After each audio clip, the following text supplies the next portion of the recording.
Reuters. Yes, David Brunstrom from Reuters.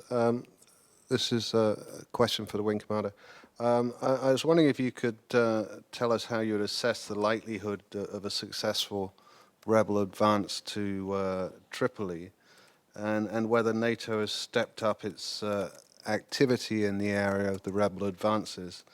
And also, if the rebels were to advance to the extent that we saw the possibility of fighting in Tripoli itself, would NATO consider that a threat to civilians, and how would it respond to such a scenario?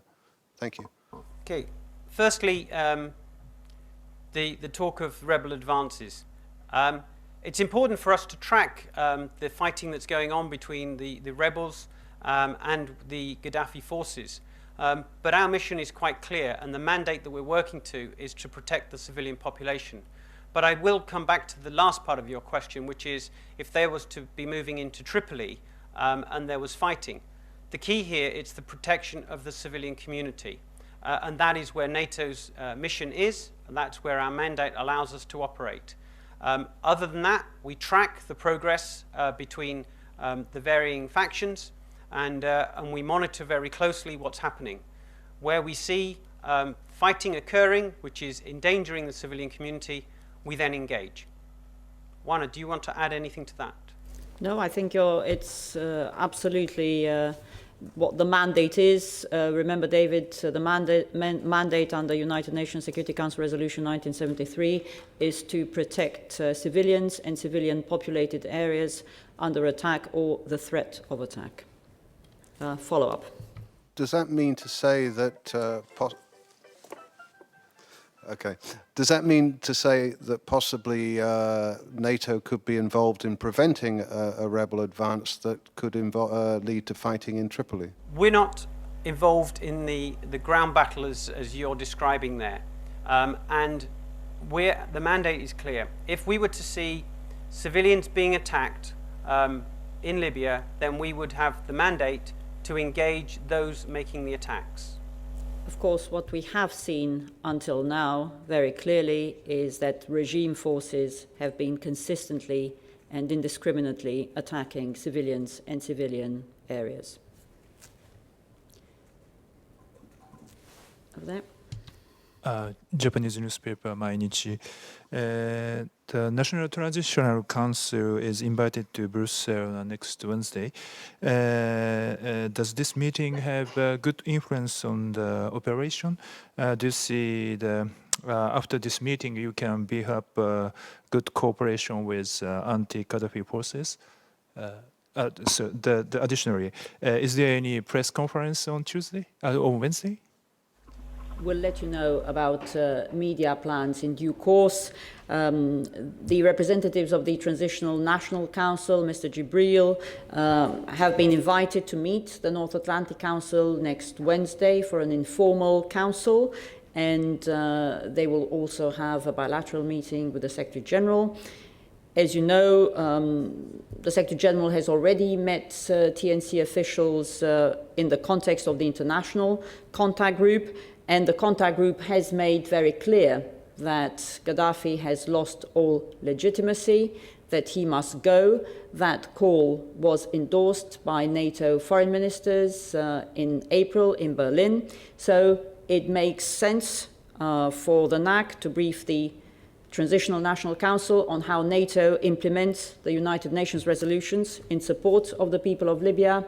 And I think the Council will also want to hear what plans the TNC have for the future and for ensuring security and the protection of civilians. AP. Yes, Wing Commander. The Libyan Deputy Foreign Minister is saying that they have evidence that Colombian mercenaries funded by the West and by the Arab allies taking part in the operation are now fighting on the opposition side, that they've joined the rebel fighters trying to advance towards Tripoli from Misrata. Can you comment on that? And just one more question. Are they acting as forward air controllers? Okay, I mean, that's a good question. I do not know of any mercenaries on the ground. As you know, NATO doesn't have any personnel on the ground, so I can't answer that question from that side of the house. And certainly when we talk of forward air controllers, there are very clear rules for NATO aircraft and the way we would use forward air controllers. And we're not doing that in this situation because we do not have personnel on the ground to carry out that role. So we're carrying out our role based on the multitude of assets available to NATO, including our surveillance reconnaissance, our command and control, our refuelers, our fighters, our attack helicopters. And when we bring all of that together, we're very capable of identifying our targets and carrying out precision attacks in accordance with the resolution. General terms, Slobo, we've not seen anything to indicate that this allegation might be true, but what we have seen is repeated, consistent and credible reports that Gaddafi's forces have been using mercenaries. And that is not just now or in the last few weeks or months. That has been the case for years, indeed decades. And this, if confirmed, would be in clear breach of the arms embargo mandated by the United Nations Security Council resolutions 1970 and 1973. Are there any questions with you in Naples, Mike? Yes, Oana, we have a couple of questions here. Good afternoon. I'm Maurizio Dente from the Answer Agency. I have two questions. According to the latest news, pro-Gaddafi forces have killed 14 rebels and pushed back the insurgents in Misurata. Have you got any update on the subject? And then the second question, according to NATO intelligence, what is the real situation on the ground right now? Okay, thank you for that question. With regard to the fighting and the loss of life on the rebels or the regime side, we don't have no way of tracking that information. We have the same open source accounting that you have, and we also use our fused information from what we call all sources to gather. But I cannot confirm anything in the way of casualties that's been going on in the fighting. With regard to your second question, which is the movement of forces and the changing of ground, I think I've already covered that in the statement where I talked from east to west, where the skirmishes have been occurring and where the lines now lie. So I think we've covered that one. Thank you. We have another question in Naples here. Good afternoon. I am Elio Tedone from Agenzia Italia, and I have a question. The Italian government announced this morning a two-thirds cutback in financing of the mission, plus a reduction in troops. Mrs. Lungescu, you recently said that Italy was a very good contributor and allied to this operation, financially too. Following this morning's news, will NATO still be able to continue at the same pace with a reduced support from Italy? I must say I haven't seen those particular reports, so I'm not going to comment on any details you might have, perhaps faster in Naples than we do in Brussels. But what I can say is that Italy is a staunch ally and has been a very reliable and strong contributor to this mission, and we continue to rely on Italy for its support, as we do on all our allies and partners.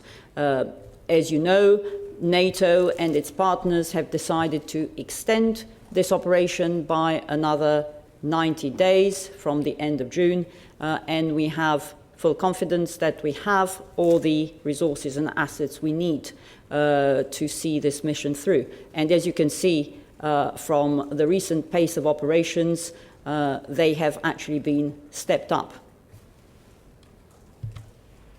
If I can add two things to that, please. Firstly, as a host nation, Italy has been absolutely fantastic in the support that NATO's received in across the piece. I'm standing here in Naples, and we've been supported here on the unit tremendously.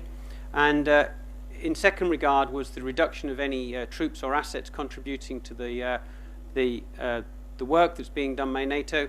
Of course, the commander works with the assets available, And what we see sometimes is one nation at one moment in time needs to either cease contributing an asset while they do continuation of training, or they need to take their pilots back through simulator training, and we adapt accordingly. And what we see very often is another nation stepping forward and just helping out while that occurs. So, the commander will work with the assets available to him, and ultimately the mandate is clear, the mission is clear, and he will use his planning staff to make sure that he adapts whatever is available to him to carry out that mission. Thank you. And we have another question from Kim Samgupta from The Independent. It's going to ask the Wing Commander, the Deputy Foreign Minister of the Libyan regime, used a curious phrase yesterday morning, and he said that they are now facing the closing phases of the NATO air campaign. Without asking you to read his mind, what do you think he meant, and in your perception? And also, is there a feeling now that after almost 4 months of air campaigning, that the thing is now coming to a closure? It's interesting to hear that the Foreign Minister would say that. Maybe I should think of that as very encouraging, that he thinks that the mission is coming to an end, and that he sees peace spreading across Libya and the attacks on civilians coming to an end. That is what we're all looking forward to happening. I don't see totally that side of the house. We have a clear mandate. We're still seeing attacks on civilians. We're seeing bombing in Misrata. We're seeing skirmishes in the Bregum and the mountain areas. And we're seeing attacks and fighting occurring down in Brega. So, the mission is not complete. Any perceptions that it is will be concluded when we see that all of those things have stopped. We've had 4 months, as you put it. I think 31st of March was when the operation started under the NATO umbrella, and during that time we have seen a dramatic change in the dynamics across Libya. We've seen the seizure of Misrata come to an end. We've seen the fighting on the outskirts of Benghazi move completely away from Benghazi and up towards Ashdabia and further afield. And we've seen the Berber Mountains. We've seen the villages being able to operate freedom of movement, humanitarian aid, being able to move by road, by air into Benghazi through our agreement and our assessments. And we've seen aid continuing to be delivered across the piece, going into Tripoli, Misrata, and many other ports. So yeah, we have moved a very long way from the 31st of March. But for us, it's not over yet. It only becomes over when the mission is complete and the attacks on civilians comes to an end.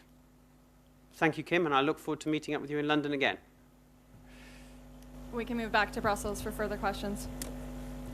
Thank you. I just have something to add in answer to the previous question from the Italian press agency. Just to say that actually in this morning's North Atlantic Council, quite a few allies made additional contributions to the mission. So in terms of staff and resources. So we remain fully confident that all allies are continuing to contribute to this mission in the ways that they can and that they continue to support it both in terms of political will and contribution in assets and resources to see it through. One last question, Reuters. Yes, David Brunstrom again from Reuters. I was wondering if I could just pick you up on that. Could you be a bit more specific about what additional resources you've got, whether or not any other country is going to be increasing its contributing to the strike mission, or any more aircraft are being provided, etc.? No, I'm not going to go into the details of the NAC discussion, David. Oana, we have one more question here, if we may. Good afternoon. A simple question from Daniela Quaranta, ASCA Press Agency. Mrs. Lungescu was mentioning a meeting that the Secretary General will have with the General Bouchard here in Naples tomorrow. Do you have any further details as to the exact timing of this meeting and as to where there will be a press conference of some kind during the visit? Thank you. Daniela will issue a press advisory from here at NATO headquarters later today. I'm afraid there will be no press conference as such. Thank you very much, Mike. Thank you, everybody in Naples, and thank you in Brussels for coming today.